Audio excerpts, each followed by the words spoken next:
As a member of the drafting committee of the Basic Law, can you tell us why and in what kind of situation this Basic Law was drafted 30 years ago?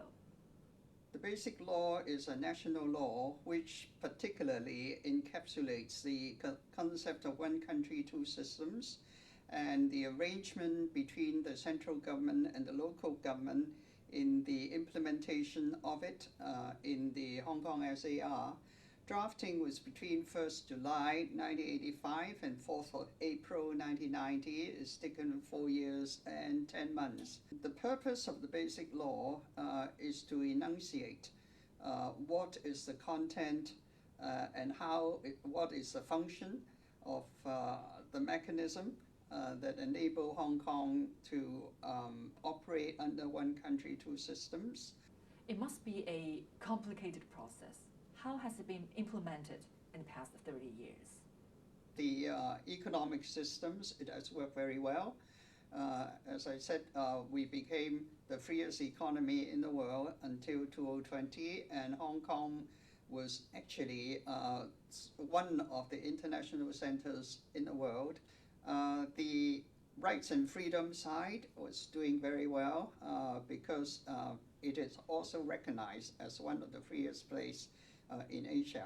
What was the most difficult or controversial part? The most controversial bit is the interpretation of the Basic Law. In Hong Kong, we are given the Court of Final Appeal. So most people in the legal sector believe that the Court of Final Appeal should have final say in everything according to their sort of common law tradition.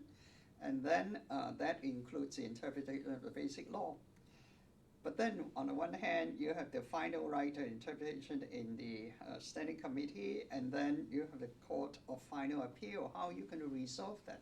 The courts in Hong Kong can interpret the Basic Law. Articles which concern the high degree of autonomy, you can freely interpret. But articles which concern central and local relationship and the power of the central government, then you have to go to the Standing Committee and ask for an interpretation before you can make your final judgment. And if an interpretation is made, then you have to follow it. It becomes absolutely binding. Can you tell us the challenges now?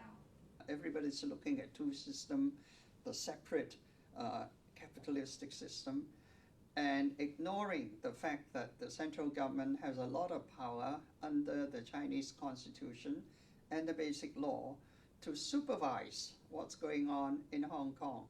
Before reunification, UK is very friendly. I mean, they want to make money here. They don't want anybody to make trouble. So America is a friendly state. Nobody get Hong Kong into a political strife before the reunification. But once you have this conflict between China and US, Hong Kong will definitely be the eye of the storm. There shouldn't be any doubt whatsoever.